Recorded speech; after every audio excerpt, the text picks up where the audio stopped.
Hi everybody. I want to discuss ways that you can keep the conversation on subject, on track, on focus, on target. One of the hardest things to do is to maintain a conversation with somebody who is at fault and refuses to admit fault or even recognize fault. Someone like a narcissist. There are specific disruptive techniques and strategies to conversations. You can find these not just in narcissism type materials. You can use these during debate. You can use these in regular conversation. You can use them standing around the toast or toasting toast because toast is delicious. You can use these anywhere. I see videos all the time that focus on the techniques narcissists use. I've got a whole playlist called the Narcissist Playbook. That's not what I'm interested in. I want to talk more about responses you can give and what you can and should do when you're attempting to when you're forced to speak to a narcissist and they're playing games with the conversation. So most especially when you're trying to find fault or show them that they're wrong when they're doing something wrong. And the goal is you want to call them out and get the mask off. Okay? Now this is not easy to do. It's easier said than done. My suggestion, first of all, is meditate beforehand. Pray, even if you're not religious, the act of prayer can be considered a form of meditation. So even if you're an atheist, it has the same impact, it has the same effect, and it will solidify it in your brain because there's something about speaking it that makes it stick. And if you are religious, then you already know the power of prayer. So I'm just saying, for this specific situation, praying works independent of your religious belief. It will help.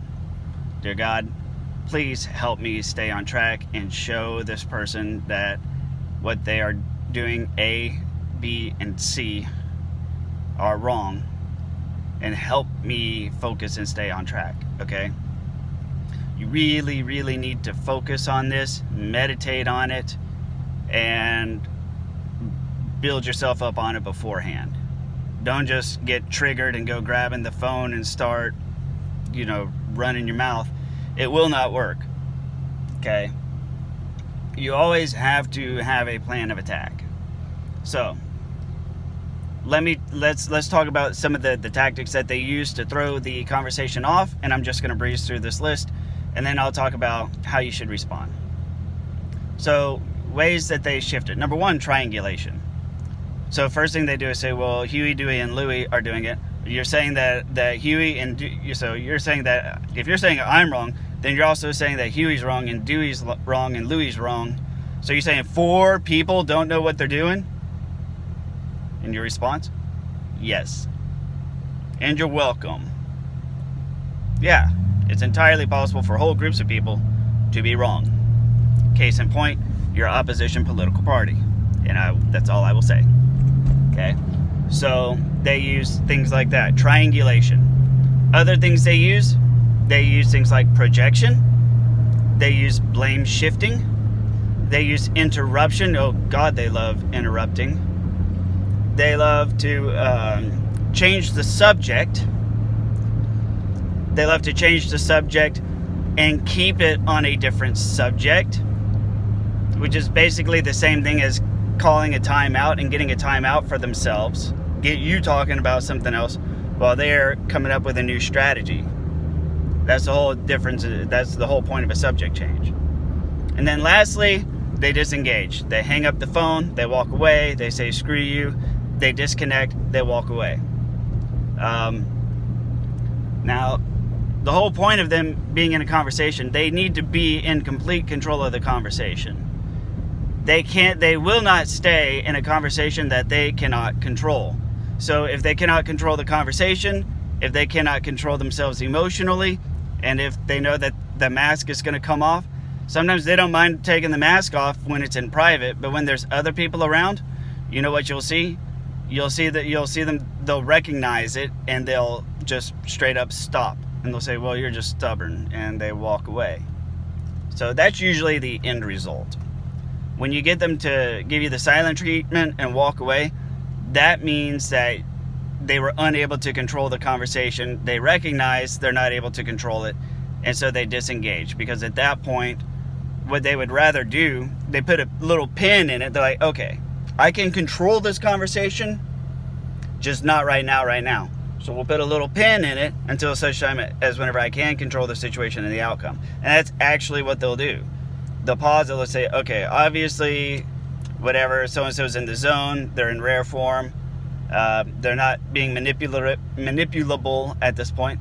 So agree to nothing, say to nothing, kill the conversation, and then wait until, I don't know, middle of the night, right whenever they're trying to sleep, and fucking attack them. They surprise attack me, so I'll surprise attack them, that kind of thing.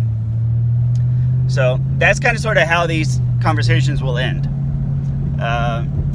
So I already mentioned what to do whenever they triangulate, because I'm sort of scattered and disorganized here. When they triangulate and quote somebody else, you can always say, well, I'll be sure to ask them. So Huey, Dewey, and Louie, all three do this, and I do this. So you're saying all four of us are wrong? Yes, actually, all four of you are wrong. And if that's the case, I need to go talk to Huey, Dewey, and Louie about it. And the narcissist will try to beat you to this. So, understand it. If you want to tell Huey, Dewey, and Louie about it, then just don't mention that to the narcissist.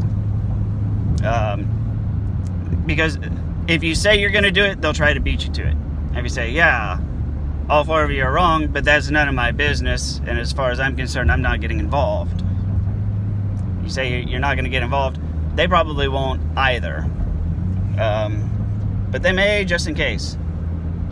It's usually better to hide your cards and keep your cards face down. Don't talk too much about what you're going to do unless you're ready to play the cards. Then you want to mention it. Okay, so always see it like it's poker. Now, projecting. This is very common, like when you think they're cheating. And they're like, what? How on earth could you think I'm cheating? You're the one who goes out and stays out late at night. You're the one that does all these things that I'm actually presently doing, but we're going to totally just project it all on you. Right? And you say, well, if you feel that way, we can talk about that some other time. But I started this conversation. Let's talk about this. And then after we're done with this conversation, we can talk about your feelings. Okay? Well, it's like, okay, we'll get to that, and we'll circle back to that. So that's what you say. And we'll circle back to that. But let's talk about, let's stay on task. This is what you always say. Let's stay on topic. Well, let's stay on topic. I understand it. If you feel that way, I'm fine with it, but we need to stay on topic, right? We need to stay on the same subject, okay? Don't change the subject. You can also say, well, don't put it back on me, because I'm not the one that started this situation. I'm not the one that created the situation, so you don't need to be putting it back on me. You can also say, stop trying to put it back on me just to hide, to justify your behavior. You're trying to hide by blaming me. If you use a vocabulary word like projecting, they're just going to laugh at you, and they're going to say, oh, I see, so you're like a clinical psychologist now, huh? Blah, blah, blah. You say, stop changing the subject. Let's stay on topic. That one works really well. Get in the habit. Anytime you're engaged in a conflict, you can say, you need to always say, stop changing the subject.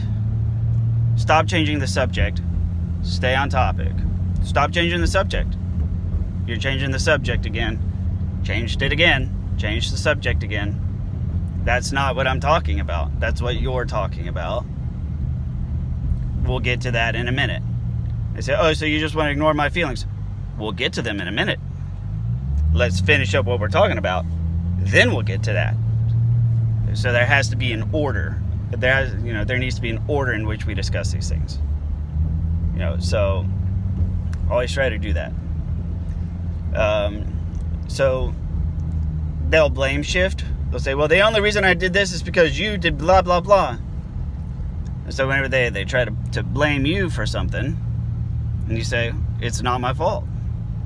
Well, that's not my fault, and you know it. Oh, it's not your fault I did it, blah, blah, blah. Yes. It's precisely what I'm saying. Because it's not my fault. Because that's not what happened. And you're changing the subject. And if you want to talk about it, we can get back to that. But let's finish discussing what we set out to discuss. So there's that. What else? Blame shifting and also changing the subject go hand in hand. I think I've touched on changing the subject. And then last but not least, the whole silent treatment where they disengage, where they walk away, they say, fuck you, they hang up the phone. When they hang up the phone and they go silent, that means you've won. And it also means that they're going to come back for you with a new plan and, be recollected and have a new strategy. But I think above all else, just saying, stop changing the subject. Oh yeah, and when they interrupt you, just stay on point. They're going to interrupt and they're going to say, oh, blah, blah, blah, blah, blah. It's like, well, when they jump in, they're going to jump in talking, and you have two choices. You can just continue talking and have two people talking at the same time.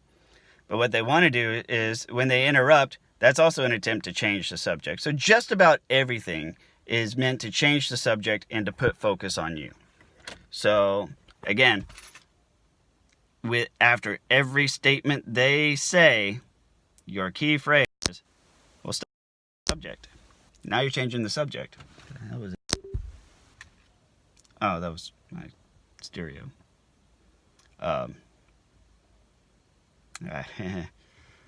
Yeah, so everything they say and do, they're going to change the subject. I can promise you, these magic words, stop changing the subject. We'll talk about that in a minute. We will talk about it. Stay on topic. Let's stay on topic. You're getting off topic. You're changing the subject. Stop changing the subject. Now you're making it about me. Don't put it back on me. And whenever they try to gaslight, you say, well, that's not what I said. They say, yes, it is. No, it isn't. No, you don't get to change your version of history conveniently just because of what we're talking about right now. You don't get to change history.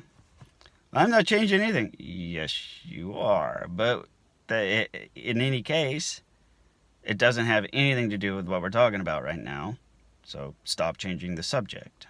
Stop interrupting me. You're interrupting me and trying to change the subject. That's not what we're talking about. We're talking about blank, and you're interrupting me. Now you're trying to blame me, so you're shifting blame to me.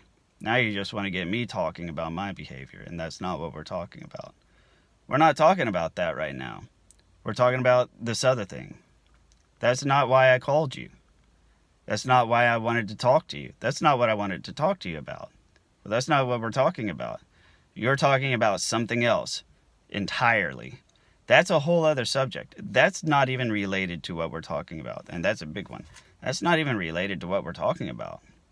Sort of, I guess, in your head, but it's not. It's really not related. Yes, Huey, Dewey, and Louie are wrong. Yes, you're wrong. Yes, your friends are wrong. Yes, my friend is wrong, and I don't know, maybe I should tell him he's wrong. Maybe I shouldn't. It's not really my business. I don't consider it my business. I don't consider you my business. I don't really consider your feelings my business. I don't consider your life my business. I don't consider any of it my business except for what it is I'm talking about. Well, that's really none of your business. I don't consider that your business either. That's not really your business at all. It's not your business, and you really shouldn't be asking about that. And yes, now you're getting off topic, but it's not your business, so don't ask about it. I'm not talking about it. Well, that's fine. If you don't want to talk about it either, well, then we're stuck. So, bye. And that's usually when they cut off. Thanks very much. Please like, comment, or share, and I'll see you on the next video.